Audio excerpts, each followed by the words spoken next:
morning. This is Joyce Graff. I work at the Senior Center teaching the quilting class, and these are my sweet friends who joined me in the quilting class. And we're going to talk today about making another square for our community quilt that we're building for the Senior Center, and some new techniques that we haven't done before. So follow along with us, please, as we do that. And you said the Senior Center. You want to say the Brookline Senior Center. That's true. It's the Brookline Senior Center. And for anybody watching the video, I'm going to be referring to some handouts.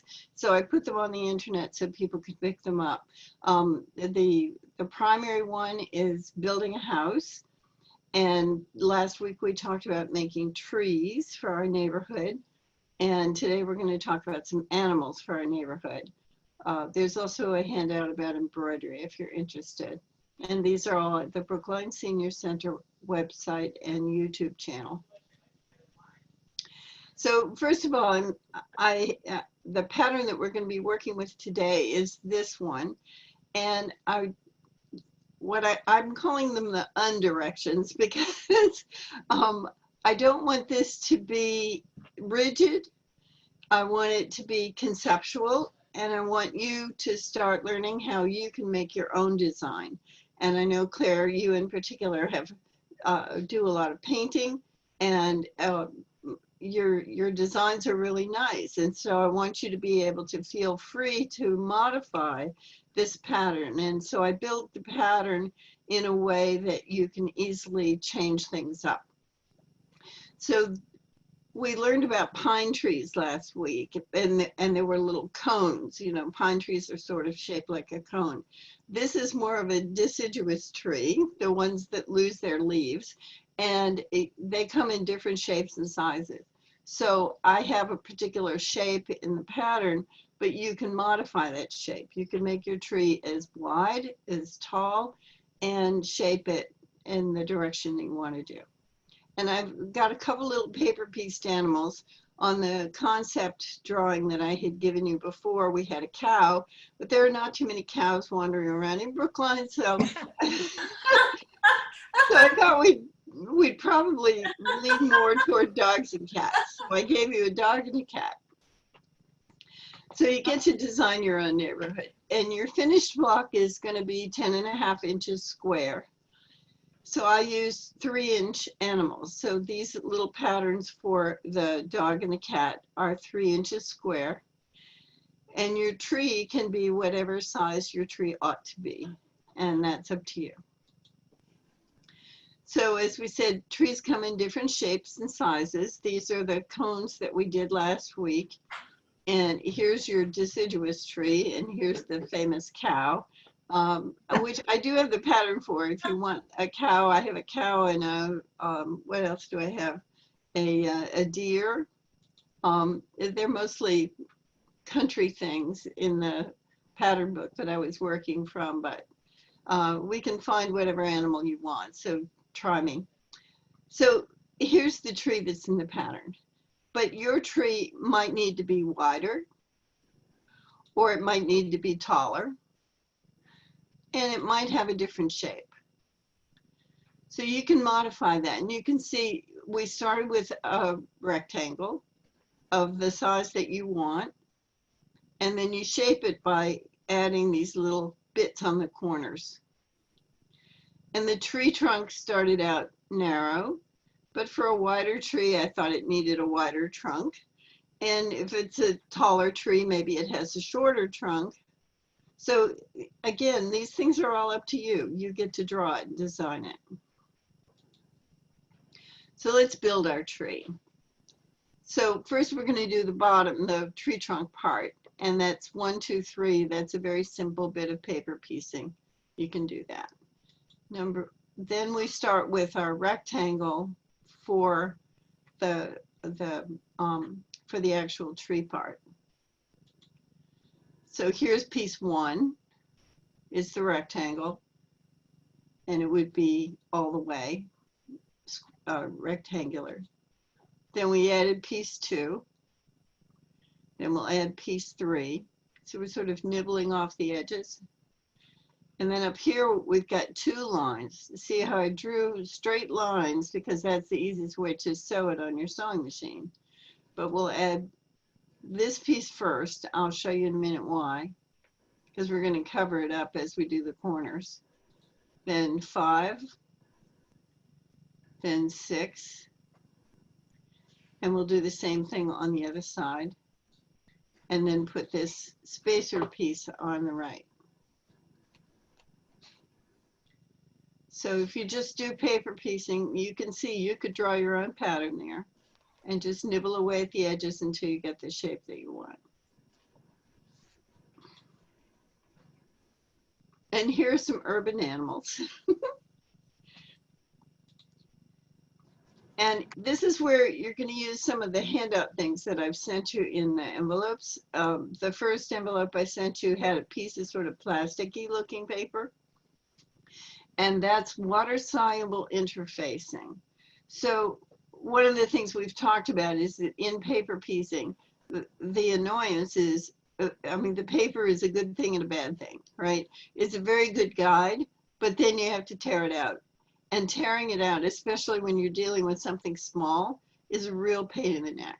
So I have done a lot of paper pieced animals, usually for baby quilts. I love doing them on baby quilts. And I didn't want to have to deal with the paper. So I've been working on finding better ways to do it that don't involve paper. And this is one of them. So I took this water-soluble interfacing, just like it was in your envelope. I laid it on top of the pattern and I traced the pattern, and I did it with a big fat pen so you could see it, but you could do it with a smaller pen. But it needs to be something that you can see because you're going to use that as your sewing guide. What it doesn't have on it is the numbers, and it doesn't show you which color is which. So you want to keep the pattern out so that you can follow the numbers and the color guide from the pattern. But we're going to actually work with this as we do our paper piecing. So now I've put the real simple one together. You can see I just sewed along those lines to piece it. And then this is the right-hand side.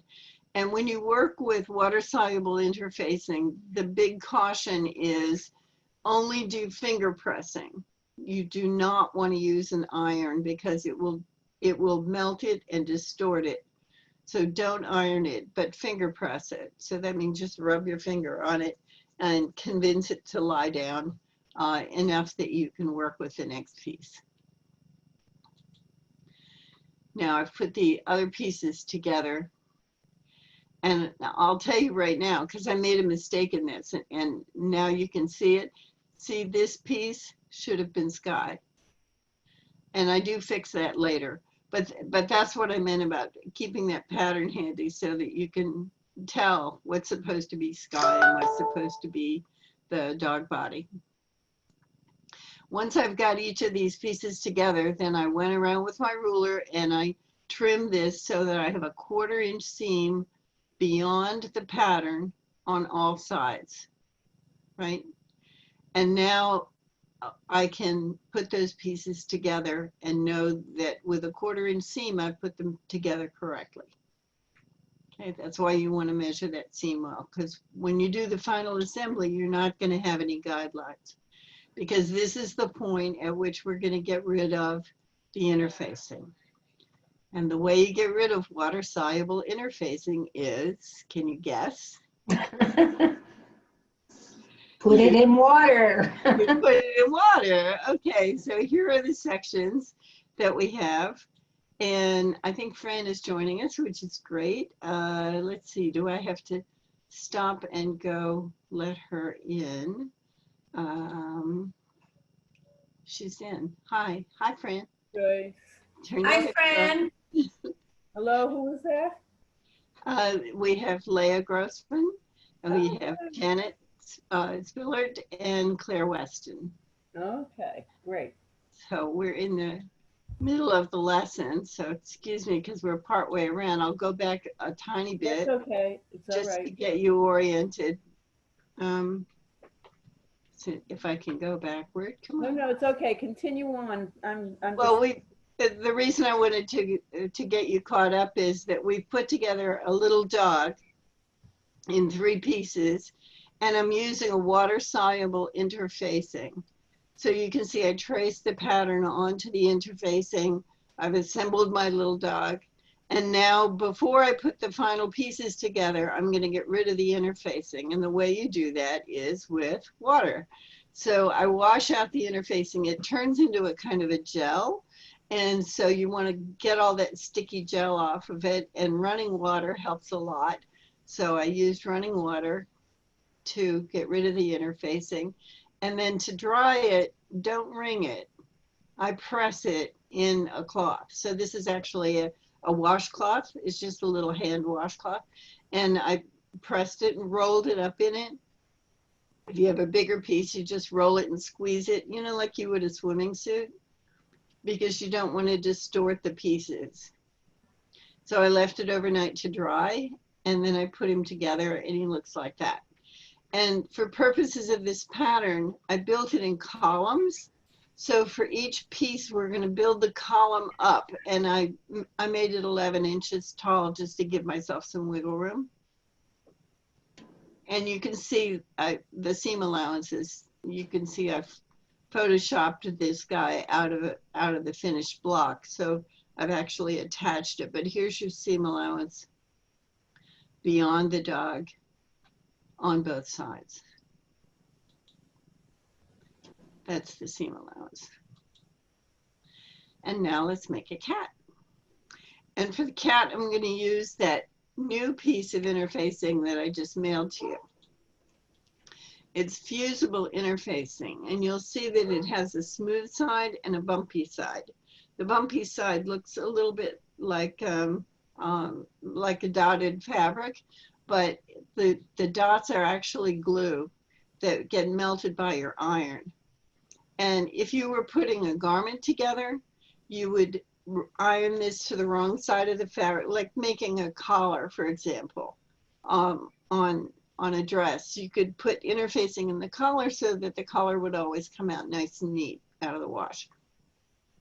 And you would iron it to the wrong side of the fabric, and then just leave it in and sew it into the garment as if it weren't there. And it always comes out really nice. We're going to take advantage of this glue in our paper piecing, and we're going to use this thing instead of the paper, and we won't have to take it out. So the first thing to do is you trace the pattern onto your interfacing. You want to draw on the smooth side so that the glue is available on the other side. Okay. And you can trim the pattern out to just to the edge of the diagram if you want to. What that does is it debulks the seams, because if you don't have that interfacing in the seam, it'll lie a little bit flatter. It's not going to matter very much in this block, but I thought I would just mention it to you. You'll see when you put the cat together, there's one place where you'll have 2 thicknesses of interfacing together, and you could reduce the bulk of that by trimming. I went to do it with my finger and realized you can't see my finger, but here on this edge that goes together, if you trim that edge, then just on the interfacing, not on the cloth, but you trim that on the interfacing, and then you won't have the interfacing in the seam. But we still need pattern and we still need fabric in the seam allowance. So if you find that confusing, just leave it. I'm going to work with it whole. So here's our little cat, just to give you a diagram of which color is which. Like his ears are pink, and this is sky and pink, right? So, and this is sky color. So we'll use this as our color guide, and we use this as our number guide. So the first thing you do is you line up piece number 1, and piece number 1 is going to fit in this little rectangle in here. It has to come 1/4 inch beyond the pattern So we'll have our fabric seam allowance here, and it has to be 1/4 inch beyond that square in all directions. And we're going to iron it, but only on piece 1. You don't iron into any of the other little sections. You only iron piece 1. So here I am with the toe of my iron, and I'm just ironing on piece 1, that's all. All right. Then we're going to add piece 2, and each time by adding piece 2, I'm going to sew on this seam, sew my piece, flip it out, and then press just this part. And into the seam allowance is fine, but you're going to take the toe of your iron and put it just on piece 2. Okay, and we'll do the same thing over here. Add piece 3, turn it out, press it only on piece 3 and the seam allowance. Next we add piece 4. We're sewing this seam, flip it out, it goes all the way out to here, don't forget. So you need fabric that's going to flip all the way out there. And to sew that seam, and now we can press this whole part. That's fine, that's cool. And then add piece 5, sew that seam, flip it out, and press. Questions so far? Yeah. Go ahead. That piece 5, where is that piece 5? Piece 5 is down here, this piece at the bottom. Can you see where I'm? Is it beyond the line to the edge of the fabric? From this sewing line out to the edge of the pattern plus the seam allowance. So yes, So it's it's that all the whole, way out to the end. so it's the whole rectangular area. Yes, Okay. this whole rectangular area. And Okay. of course, the seam allowance is beyond that stitching line. So it's actually that big. Okay, and then once we have that whole unit together, we're going to go around with our ruler and trim that to exactly 1/4 inch all the way around it. Okay. So now we've got our 2 sections done. We're going to put our kitty cat together. And you can see here I've got two layers of interfacing. I've got the interfacing behind this and the interfacing behind that. So if I had trimmed the pattern back, trimmed the interfacing back, then I wouldn't have all that in there. But it's small. I'm not going to worry about this one. And again, I'm going to make a column. It's 11 inches tall.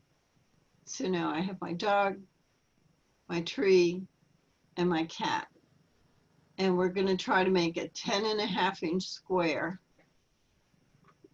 And in order to do that, you have to do a little bit of math. So the first thing I do is put this together, because instead of having to calculate this plus this minus this seam plus minus that seam, it gets complicated and it's easy to make a mistake.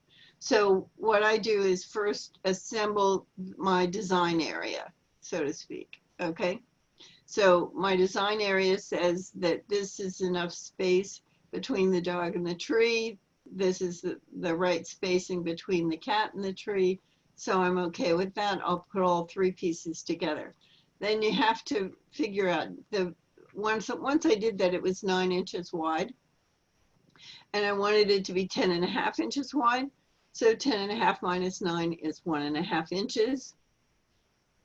Plus, every time you have a seam, you're going to lose 1/2 inch. So you'll have 1/2 inch lost here and 1/2 inch lost here on the sides. So you have to add that 2 times 1/2 inch, because there are 2 seams, right, in the width, the total width.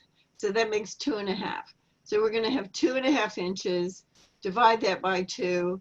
And I have learned over the years not to be cheap with the fabric. So I added a 2 inch strip on every side.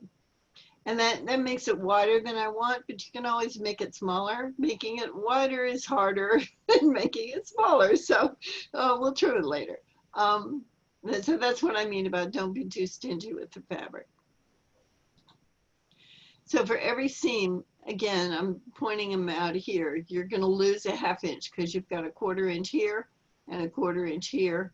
So if you only added the actual width of the pieces you're looking at, you would not be calculating it correctly. And that's why I put the design area together first. It reduces the complexity of the calculation. And then you get to decorate it. So I embroidered a few little features on my cat and my dog to make the finished square. That's so cute. Uh-huh. Thanks. So it could have been a bigger tree and only a dog. It could have been a bigger tree and only a cat. I mean, it can be whatever you want. You could make a little shrub, you know, a little pot of flowers, whatever you want. But I want you to get creative, you know, free yourself up. You don't have to Joyce? follow a pattern. Sure. Joyce, so Yeah. those extra pieces that you just calculated, and then you went a little bit bigger at 2 inches, are they going on the side, Yeah. the very outside edges? Yeah, these two outside pieces are the ones that I added, and then I've trimmed this piece.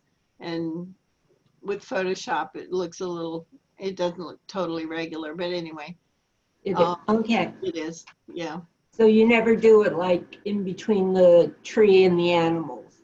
If I wanted to, sure. So this is, again, what part of my design, you know, how far apart should the dog be from the tree? You can just add some fabric in there if you want, sure. Oh, okay, thank you. Okay.